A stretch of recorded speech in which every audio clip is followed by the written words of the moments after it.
So how does it differ? Because it seemed like you were doing lots of things with both hands. Right. Well, I was doing something a bit, you might say, unconventional. So I was actually using both hands for pitch. Theremin, one of the names he gave this instrument was fingerboard theremin. So there's no actual string, but there is a fingerboard, and it's the equivalent of one string.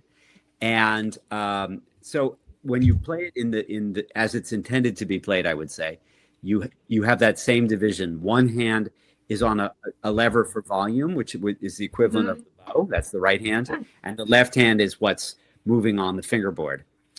And what I was doing there, you might liken it to sort of the Eddie Van Halen two-handed fretting technique, right? So what I did was I was just kind of leaning on the volume lever with my elbow, and so that it was just on. I didn't really have a lot of control over volume, but I had volume, and then I could actually use both hands on the fingerboard.